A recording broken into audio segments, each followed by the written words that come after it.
Muslims all over the world celebrated Mawlid and Nabi, the birth of the Prophet Muhammad. It's a big celebration. You wouldn't have known about it from our papers, but there's always articles in there about the threat of Islamist extremism. Do we misunderstand Islam? Miriam Francois Sarah, do we misunderstand? Well, I mean, clearly I think that we do misunderstand Islam.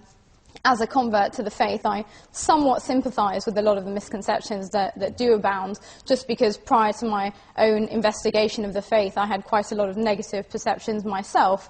And it really does take some effort to get past sort of what's widely held to be truths about the faith to really understanding it. So I find that the misconceptions can vary from what I'd call the relatively innocuous, not realising that Allah is just the Arabic word for God and not the idea that Muslims somehow worship some sort of moon god, to you know, the sometimes sympathetic stroke, slightly patronising assumption that all Muslim women need liberation from Western feminists or even Western armies, through to, unfortunately, things like 51% of Britons polled thinking that Islam is responsible for, you know, the July 7th bombings. So there's kind of a huge range of misconceptions in the broader we as a society. And then within the Muslim community, there are a whole set of misconceptions. And I think... And dangerous interpretations. There are fringe movements. It's part of the problem that it is the...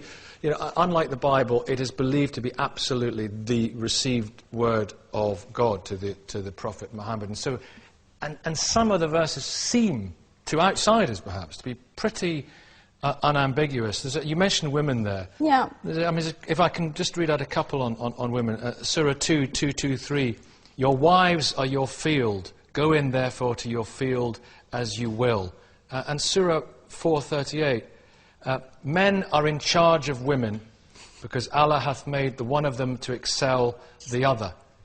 Now, I don't, so obviously you're reading a translation there, and the second translation... The Rodwell translation. Yeah, no, I certainly wouldn't agree with the way that the second passage has been translated.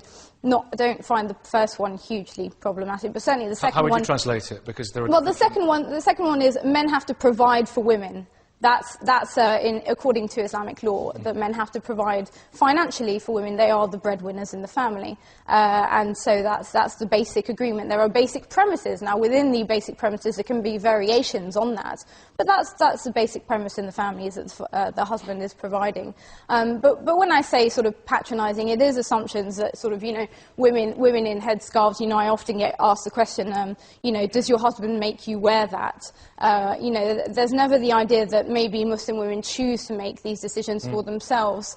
And certainly there isn't the understanding, like Sarah Joseph, the editor of ML magazine, recently wrote, that for her, coming from the modelling agency, putting on the headscarf was her equivalent of what burning bras and shaving heads was to previous generations of feminists. The headscarf is something, we've discussed it before, no doubt we'll discuss it again, about the general situation of Islam being misunderstood. Shiva, you were a political prisoner in Iran, weren't you, for 3.5 years. Is it down to the religion, or is it not down to the regime, some of the attitudes that you encountered? Well, I think it's down to the religion when it comes to the power. I don't know why should I agree with your interpretation, because everyone can have their own interpretation. Sure. I don't think we misunderstood Islam. I think people who are against Islamic rules, they know because it brings inequality, especially when it comes to women's rights and children's rights. And also, it cannot tolerate any other people who does not believe in religion. But and this in is the other absolutely hand, false. and sorry, let me finish. And in the other hand, basically, people who are for Islamic laws, they know what they're doing. They're not extremists. I mean, when there's a difference between individuals believing, my parents are Muslim, they believe in Islam, but they're not for Islamic rules on the power. When Islam comes on the power, that's what happened. They issue fatwa. Look at Iran's and Afghanistan situation. Lots of examples that you can see there, that actually when Islam is there, I have read Quran. My parents are Muslim. I was proud of that. I know what it feels like to live under the Islamic laws. I've been in prison for the same reason. What was it like for you as a woman then? Well, as a woman, and how did they justify it Quranically? Well, despite what people think, Iran is not an Islamic country in a way. Many of them are Muslim, but they're not for Islamic laws. As a woman there, I was very young that I was kicked out of the school just because I wasn't wearing the hijab as they wanted me.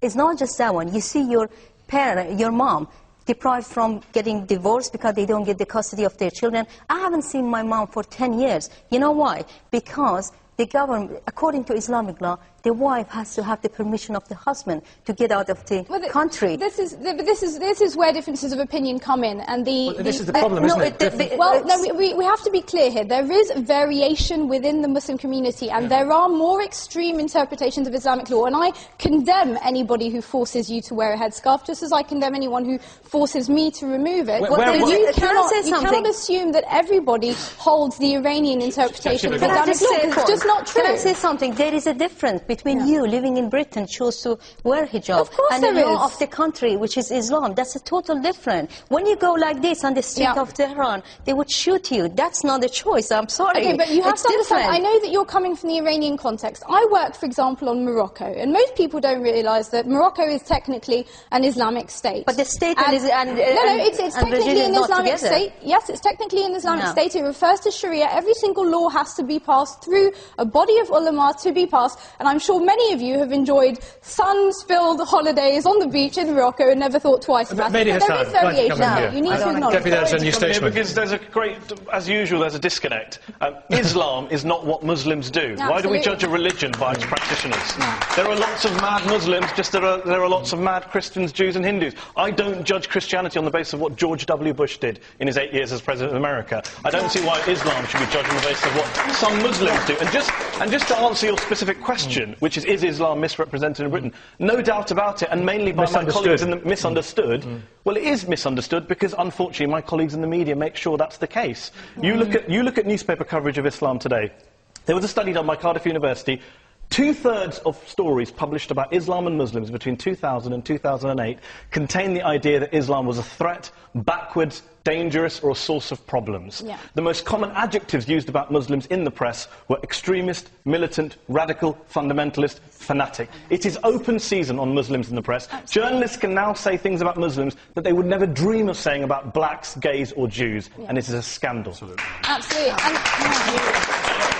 I'm sorry, that's complete nonsense. Actually, the press dance around Islam. They won't say things about Muhammad that they would say about Jesus. They won't say things about Allah that they do say about Jehovah. They dance around Islam. They won't deal with it at all. My real problem, and I think the point I want to make, my real problem is, yes, as a society and as a government, we hugely and dangerously misunderstand Islam. Why? The reason why we misunderstand it, you'll have heard, everybody knows about the Preventing Violence Extremism. The government is pouring millions of my money and your money into this project simply to stop the violent extremists. Yet there are extremists, Muslim extremists out there who actually would make the BNP look quite reasonable people, and they're receiving money from our government. Do you accept Why? Because the vast majority of Muslims because our government is not Isn't that the key point? I think the vast majority of Muslims are not extremists. Yeah. The vast majority are not extremists, and yet we don't hear from the vast majority. Exactly. We hear on the front, perhaps you should pick up a newspaper, we hear on the front page of the Mail Express and the Sun, Anjum Chowdhury, who represents, what, 0.01% of Muslims? We don't hear from the majority who eschew violence, we hear a huge amount from the Muslim Council of Britain. We hear a huge amount of the East London Mosque. No, they're not violent, but they are extreme. And their views they're extreme. I think you're extreme. I'm a normal wisdom. Let me finish my point. I think you're both having to beg to differ with each other. I don't think you'll be having lunch after the programme. Shiva. Or maybe that would be the answer to things. Beverly, I know in a minute, but Shiva, you want to come back in? Can I just give you a point? Can you give me an example that Islam come to the power and not abusing especially women's rights and human rights? I mean, I think you're mixing up individual right to believe in Islam and Islam as a state is two different things. I'm not against individual Islam. I'm saying wherever Islam comes to the power, that's what happened to people in Iran, Afghanistan and other Okay, well that's an interesting question. Let me kind of rephrase that question for your views. Where in the world then is it best practiced in your mind? Well, I think I'd just like to clarify that obviously we're looking at, in the Muslim world primarily, post-colonial states and third world countries. And third world countries generally don't tend to have the most open, liberal and free societies in which you are able to enjoy the rights that people enjoy in this society. So to apply the frame of reference that we have here, there is problematic. Now, I would Malaysia, women are high up in Malaysia, aren't there? There are many women in Parliament in Malaysia, and I think if we had some Malaysian or Indonesian female activists here, they'd certainly have a thing or two to say. Can I ask you